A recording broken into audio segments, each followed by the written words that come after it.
आप देख रहे हैं इंडार्क राजकुमार के साथ। तो चलिए बढ़ते हैं आज की कहानी की ओर। दोस्तों, मेरा नाम सत्यम है, सत्यम मेहरा।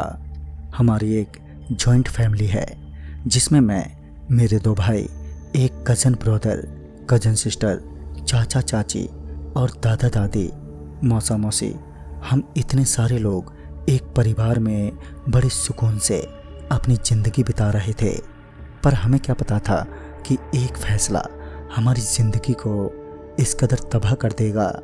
हुआ कुछ ऐसा कि एक रात हम सब बैठकर टीवी देख रहे थे और वही हमने एक शो जो कि नेशनल जियोग्राफिक चैनल पर आया था, हमने उस शो को देखा। उस एपिसोड में जंगलों और पहाड़ियों की विशेषताएं और सुंदरताओं को बखूबी पेश किया जा रहा था और हमें भी जंगलों की ऐसी खूबसूरती और रोमांच से भरे अफसानों को देखकर बड़ा आनंद मिला। उस वक्त खाना खाते वक्त जो मेरी कज़न सिस्टर थी, जिसकी उम्र कुछ 7-8 साल की थी, उसने कहा, मम्मा हम लोग जंगल क्यों नहीं जा सकते, हम लोग भी चलते हैं। उसकी इतना कहने की देरी थी, मन तो हमारा भी था। हम सभी ने उसके हाँ में हाँ मिला दी और देखते ही देखते सबका फैसला यह रहा कि हाँ, सचमुच कभी कभी हमें भी प्राकृतिक सौंदर्य का आनंद लेना चाहिए। और इसको मद्देनजर रखते हुए हम सभी ने जंगल में जाकर 4 दिन का कैंप करने का फैसला किया, जो कि हमारी ज़िंदगी की सबसे बड़ी गलती साबित हुई। उसके बाद ठीक अगले वीकेंड में मैं और मेरा पूरा परिवार हम सभी कैंप के लिए निकल गए। हम सब ने सोचा कि हम आसाम के जंगलों में कैंप करेंगे। हम आसाम गए। अब आसाम के किस जंगल में हमें घूमना है यह तो हमें पता ही नहीं था, वह तो आसाम जाकर ही हमें पता चलता। फिर हम आसाम गए, वहाँ पर हम एक रात होटल में रुके और फिर हम सब ने पता किया तो हमें वहाँ पर ही उस होटल से करीब 15 किलोमीटर की दूरी पर एक जंगल के बारे में पता चला था। उस जंगल का नाम न्यूज़ वैली फॉरेस्ट था। उस जंगल की खास बात यह थी कि उस जंगल में एक पार्क भी था और ये जंगल प्राकृतिक सौंदर्य से चकाचक था। जब हम सबको जंगल के बारे में पता चला तो हम सब ने फौरन मन बना लिया कि हम उसी जंगल में कैंप करेंगे। कैंपिंग एक्सपीरियंस हमारा पहले कभी नहीं था, लेकिन घूमने की जिज्ञासा बहुत ज़्यादा थी। हम सब ने अगले दिन का पूरा प्लान बना लिया और अगले दिन सुबह ही हम सभी उस जंगल में पहुँचे। वहाँ पर हम सब ने जिस तरह की तैयारी करी थी, फील्ड विजिट के ज़रिए हम सभी ने काफ़ी अच्छे से सब कुछ ऑर्गेनाइज किया। हम सब उस जंगल में कैंप कर रहे थे। ठंडी हवा का मौसम था। हम सब ने अपना टेंट बांधा और फिर हम सब ने उस जंगल में घूमने का आनंद लिया। सब कुछ सही चल रहा था। फिर उसी रात करीबन 7:30 बजे के आसपास हम सब खाना खाकर अपने टेंट में सोने चले गए, क्योंकि हमारी जॉइंट फैमिली थी और हमारे परिवार में कुल 13 से 14 सदस्य थे। एक टेंट में हम बच्चे और हमारे पेरेंट्स अपने अपने टेंट में सोने चले गए। उस रात मैंने मेरे कज़न ब्रदर के साथ प्लान बनाया कि हम सब रात को थोड़ा बाहर निकल कर देखेंगे और आनंद लेंगे कि रात के समय जंगल कैसा दिखता है, क्योंकि ऐसा अनुभव सिर्फ हमारा पहली बार का हो सकता था, क्योंकि बार बार तो हम जंगल नहीं आते। फिर उसके बाद हम सब टॉर्च लिए चुपके से बाहर आ गए। वहाँ से फिर हम सब जंगल में घूमने लगे। मैं, मेरा भाई शिवम और मेरी कज़न सिस्टर पूजा और मेरा कज़न ब्रदर आशीष, जो कि मुझसे 2 साल छोटा था। हम घूमते घूमते काफ़ी अंदर आ गए। जब हमने फ़ोन में टाइम देखा तो समय रात के 12 बज रहे थे। हम सब ने सोचा कि अब हमें वापस जाना चाहिए। वहाँ से हम सब जैसे ही मुड़े कि हमें किसी के घुर्राने की आवाज़ सुनाई दी। वो आवाज़ पीछे से आ रही थी और ऐसा लग रहा था जैसे कोई गरज रहा हो और बहुत गुस्से में हो। हम लोग एक पल के लिए वहीं पर रुक गए और उसके बाद हम सब ने हिम्मत करके पीछे की ओर देखा, लेकिन वहाँ पर कोई भी नहीं था। फिर उसके बाद जो मेरी छोटी बहन पूजा थी, उसने एक तरफ इशारा करते हुए कहा, भैया उधर देखो। तभी हम सब ने जब उधर देखा तो पाया कि वहां पर कोई छुप के हमें घूर रहा था। वो हमें बिल्कुल ही साफ साफ दिख रहा था, लेकिन उसकी 2 लाल आंखें ही चमक रही थीं। हमें समझ में नहीं आया कि आखिर वो है कौन। फिर मेरी छोटी बहन ने मस्ती में उसके ऊपर पत्थर मार दिया, जिससे वो और गुर्राने लगा, लेकिन अभी भी वो सामने नहीं आया। मुझे लगा कि शायद ये कोई खतरनाक जानवर है। फिर मैंने सभी को धीरे से कहा, भागो सब यहाँ से। उसके बाद हम लोग डर के वहाँ से भागने लगे। भागते भागते जो मेरा कजन ब्रदर आशीष था, वो मुंह के बल गिर पड़ा। गिरने से उसके नाक और उसकी कलाई से खून निकल रहा था, लेकिन बिना उसकी परवाह किए हम लोग बस जी जान से भागते ही गए। हम लोग भागते भागते अपने टेंट पहुंचे और पहुंचकर हम सब चुपके से जाकर सो गए। फिर अगली सुबह जब हम उठे तो हमने देखा आशीष के बाएं हाथ पर किसी के काटने के निशान थे, यानी किसी ने उसके हाथ पर अपने दांत गड़ा दिए हों। फिर उसके बाद हम लोगों ने आशीष को अपने पेरेंट्स को दिखाया तो सभी काफ़ी शॉक्ड हो गए। फिर मेरे चाचा ने आशीष से पूछा, जब किसी ने तुम्हारे हाथ को काटा तो तुम्हें पता नहीं चला? तभी आशीष ने कहा, नहीं तो मुझे तो बिल्कुल भी लगा ही नहीं कि कोई मुझे काट रहा हो। लेकिन जख्म काफ़ी गहरा था। हम लोगों को उसे डॉक्टर को दिखाना ज़रूरी था। फिर उसके बाद हम लोग तुरंत ही अपनी गाड़ी में बैठे और आशीष को हॉस्पिटल ले जाने लगे। रास्ते में काफ़ी गड्ढे थे। खैर ऊटपटांग रास्तों में हम सफ़र से काफ़ी दूर आ गए थे, इसलिए कुछ भी समझ में नहीं आ रहा था कि आखिर हम जाएं तो जाएं कहाँ। सभी लोग काफ़ी परेशान हो गए थे। गाड़ी अपने मैक्सिमम रफ्तार पर थी, लेकिन तभी सामने ना जाने कहाँ से एक आदमी गाड़ी के सामने आ गया, जिससे चाचा ने फौरन ब्रेक मारा, जिससे गाड़ी को एक झटका लग गया। चाचा गुस्से से बाहर निकले। ओ हेलो, अबे पागल है, मरने निकला है क्या?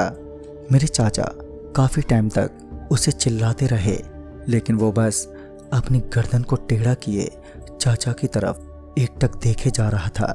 फिर मेरी चाची ने गाड़ी से ही आवाज़ दी, सुनिए, अब चलिए भी, गुस्सा बाद में कर लेना, अभी इसका खून काफ़ी बह रहा है, जल्दी चलो यहाँ से। मेरे चाचा जैसे ही मुड़े कि उस आदमी ने अपना हाथ मेरे चाचा के कंधों पर रख दिया और कहा, अस्पताल जाना है, यहाँ पर नहीं है वो। तभी चाचा ने कहा, हाँ पर तुम कैसे जानते हो? तो उसने कहा, मेरे इलाके में आकर अगर कुछ हो जाए और मुझे ना पता चले, ऐसा कैसे होगा? उस इंसान की एक खास बात थी। वो इंसान सिर्फ अपनी गर्दन टेढ़ी किए बात कर रहा था। उसकी दोनों आंखों के नीचे काले धब्बे थे, जिससे ऐसा लग रहा था जैसे वो सालों से सोया ना हो। मेरा जो कजन ब्रदर था आशीष, उसकी हालत अब नाजुक होने लगी थी। फिर मेरे चाचा ने उसको कहा, अगर कोई अस्पताल यहाँ आसपास नहीं है तो फिर कहाँ है? फिर उस आदमी ने गर्दन झुकाए ही बोला, चलो मैं लेकर चलता हूँ। अस्पताल नहीं, एक वैद्य है जो कि यहाँ के स्थानीय लोगों का इलाज करते हैं। उस वक्त हमारे पास कोई दूसरा ऑप्शन नहीं था। हमने उसे गाड़ी के पिछले सीट पर बिठाया, जहाँ पर मेरा भाई आशीष बैठा था। फिर उसके बाद उस आदमी ने मेरे चाचा से कहा, तुम्हारे लड़के को पिशाच ने काटा है। फिर चाचा ने कहा, पिशाच? कौन पिशाच? वो आदमी जोर जोर से हंसने लगा और बोला, पिशाचों के इस इलाके में आकर तुम पूछ रहे हो पिशाच कौन है? मेरे चाचा ने कहा, देखो ये बहुत पिशाच वाली बात करने का टाइम नहीं है, तुम बस रास्ता बताओ कि किस तरफ वो वैद्य रहते हैं। तभी उस आदमी ने कहा, सीधे चलते जाओ। इस बार वो आदमी मेरे भाई को घूरे जा रहा था। उस आदमी ने एक बार फिर कहा, साहब यहाँ से दाएं मुड़ जाओ, फिर आगे से एक बार और दाएं मुड़ जाना और वहाँ से सीधा चलना, वहीं वैद्य मिल जाएंगे। काफ़ी समय तक कोई प्रतिक्रिया उस आदमी की तरफ से नहीं हुई, क्योंकि वो आदमी पिछली सीट पर बैठा था। मेरे चाचा ने शीशे में एक झलक देखा और उनके मुंह से एक चीख निकल गई। उन्होंने शायद देखा कि पीछे सीट पर बैठा वो आदमी मेरे भाई आशीष के हाथ में अपने दांत गड़ाए खून पीने में व्यस्त है। मेरे चाचा ने जब पीछे पलटकर देखा तो सब कुछ नॉर्मल था, वहाँ ऐसा कुछ भी नहीं हुआ था। मेरे चाचा थोड़ा डरे सहमे गाड़ी आगे बढ़ा ली, लेकिन फिर वही जो पहले हुआ था। चाचा ने फिर से कांच में देखा तो वही आदमी खून चूस रहा था। इस बार मेरे चाचा को यकीन हो गया कि ये कोई इंसान नहीं है, पर गाड़ी में बैठे लोगों को बिल्कुल भी शक नहीं था, पर मेरे चाचा को पूरा यकीन था। मेरे चाचा गाड़ी से उतरे और उतरते ही उस आदमी को गिरेबान से पकड़कर बाहर निकाल दिया। इसके बाद वो आदमी बाहर हो गया। मेरे चाचा ने गाड़ी बढ़ाई और सच कहूँ तो जब मैंने पीछे एक नज़र घुमाई तो मैंने देखा कि उस आदमी का पूरा शरीर अब बदल गया था। उसकी आंखें ठीक उसी तरह चमक रही थी जैसे कि कल रात हमने पेड़ों के बीच देखी थी। अब उसके सिर पे से बाल अचानक से गायब हो गए थे और वो एक बहुत खतरनाक मुस्कान दे रहा था। मुझे पता था कि ज़रूर कुछ बुरा होने वाला है। उस आदमी ने जो रास्ता बताया था, हम उसी रास्ते से गुजरते हुए एक जगह पर पहुंचे। तभी हमारी गाड़ी एक झोपड़ी के सामने आकर रुक गई। सभी लोग गाड़ी से बाहर उतरे और उन्हें लगा शायद उस झोपड़ी के अंदर वो वैद रहते होंगे। मेरे चाचा बिना किसी संकोच के झोपड़ी के अंदर चले गए। हम लोग भी उनके पीछे पीछे गए। तभी हमने देखा एक बूढ़ा आदमी सामने आया और तिरछी नज़रों से बोला, कौन हो तुम लोग और यहाँ पर क्यों आए हो? फिर मेरे चाचा ने उन्हें सब कुछ बताया तो उस वैद ने कहा, अच्छा तो ये बात है। फिर उस वैद ने चिल्लाते हुए कहा और तभी हम सभी उसकी चिल्लाहट से एकदम से चौंक गए। उसने कहा, तुम्हें किसने यहाँ पर आने को कहा? यहाँ पर वही आते हैं जिनमें जीने की इच्छा और आकांक्षा खत्म हो चुकी होती है। ये पूरा इलाका पिशाचों का है। यहाँ से अगर कोई मुसाफिर गुजरता है तो वो अपनी मंजिल तक कभी नहीं पहुँच पाता। भाग जाओ इधर से, नहीं तो कोई नहीं बचेगा तुम में से। सब लोग उसके कहने से काफ़ी प्रभावित हो गए। वैद ने कहा, देखो अभी शाम होने वाली है और इस समय भगवान से ज़्यादा आतंक शैतान का होता है। तुम लोग मेरे साथ चलो एक जगह पर, वहाँ मैं इसका इलाज भी कर दूंगा और आज रात तुम लोग वहाँ सुरक्षित रहोगे और कल सुबह ही सूरज की पहली किरण पड़ते ही तुम लोग यहाँ से निकल जाना। मेरा भाई आशीष भी बहुत अजीब हरकतें करने लगा। उसकी आंखें लाल होनी शुरू हो गई थीं। वो वैद चाचा के साथ आगे की सीट पर बैठा और उसने हम सबको एक जगह पर ले गया। वहाँ हमने देखा कि एक हवेली है। वैद ने कहा, जल्दी चलो अंदर। तभी हम हवेली में घुस गए और उस हवेली का दरवाज़ा बंद कर लिया। जब हम सभी हवेली के अंदर घुसे तो हमने देखा कि हवेली बहुत गंदी है, पर हमें मजबूरन वहाँ पर रुकना पड़ा। फिर वैद ने अपने एक पुराने थैले से कुछ निकाला और एक नीम के पत्ते को उसके घाव पर रख दिया, जिससे देखते ही देखते आशीष को होश आ गया और वो अब बिल्कुल ठीक था। ये बिल्कुल एक चमत्कार जैसा था, क्योंकि इतनी जल्दी कोई प्रोफेशनल डॉक्टर भी ठीक नहीं कर सकता था। फिर इसके बाद हमें हर जगह से गुर्राने और गरजने की आवाज़ें आने लगी। तभी वैद ने कहा, ये सब पिशाच हैं जो आज रात तुम्हें अपना भोजन बनाने के फिराक में हैं, लेकिन अब जब तक कल सूरज की पहली किरण ना गिरे कोई भी मत निकलना। हम सभी डरे हुए कोने में बैठे रहे। दरवाजे पर इतने ज़ोर से दस्तक की जा रही थी जैसे मानो अभी दरवाजे को तोड़ ही डालेंगे। हम लोग सारी रात वहीं उसी एक कोने को अपना घर समझकर छुपे रहे और जैसे ही अगली सुबह सूरज उगा हम सब फौरन दौड़ते हुए अपने गाड़ियों में बैठ गए। अब हम सभी लोग उस जगह से काफ़ी दूर आ चुके थे और उस जंगल के पार शहर पहुंचकर हमने चैन की सांस ली। हम लोगों ने सबसे पहले आशीष को डॉक्टर को दिखाया और डॉक्टर की रिपोर्ट के मुताबिक आशीष बिल्कुल ठीक था, लेकिन अंत में एक सवाल था कि जब उस इलाके में कोई इंसान नहीं रहता तो वो बूढ़ा आदमी वहाँ क्या कर रहा होगा और क्या पिशाच उसे नहीं मार डालेंगे। लेकिन इसका भी जवाब हमें मिला। हम लोग अगली सुबह अपने शहर जाने वाले थे। उस रात ठंड ज़्यादा थी, तो मेरे चाचा और मेरे सारे भाई हम लोग नीचे होटल के बेसमेंट में आ पहुँचे। वहाँ पर हम टहलने लगे थे और वहीं हमने देखा कि कुछ लोग आग सेक रहे थे। हम लोगों ने भी खुद को गरमाने के लिए वहाँ पर आग सेकने लगे। उस समय वहाँ पर कुछ स्थानीय लोग थे। बातचीत में हमने अपने साथ जो कुछ घटा उसके बारे में उन्हें बताया और ये सुनकर वो एकदम से चौंक गए। तभी उनमें से एक आदमी ने कहा, अरे साहब, आपको मरना था क्या जो आप वहाँ पर गए? वो इलाका और जंगल दोनों पिशाचों का है, इसलिए उसके आसपास के दायरे में कोई परिंदा भी पर मारने से डरता है। यहीं कुछ साल पहले उस जंगल में आग लग गई थी, जिस वजह से कुछ लोग जो वहाँ कैंप लगाने गए थे उनके टेंट में भी आग लग गई और बहुत सारे लोग जल गए थे। वही लोग एक पिशाच बन गए हैं।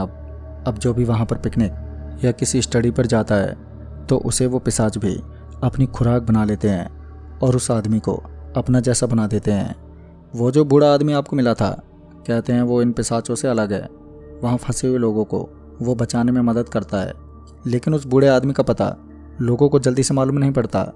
लेकिन असल में वो भी एक पिशाच ही है, लेकिन वो इन पिशाचों के शिकार को बचाता है। क्योंकि वो खुद एक पिशाच है, इसलिए वो वहीं अपनी झोपड़ी में रहता है। सच कहूँ तो जिंदगी में पहली बार हमारा सामना ऐसे खौफनाक सच से हुआ जो अकल्पनीय था। वो तो सलामती थी उस बूढ़े आदमी की और हमारे भगवान की, जिस वजह से मैं और मेरा परिवार आज सही सलामत है। नहीं तो न जाने उस रात क्या हो जाता। तो दोस्तों, इस कहानी में बस इतना ही। तब तक के लिए बाय एंड टेक केयर।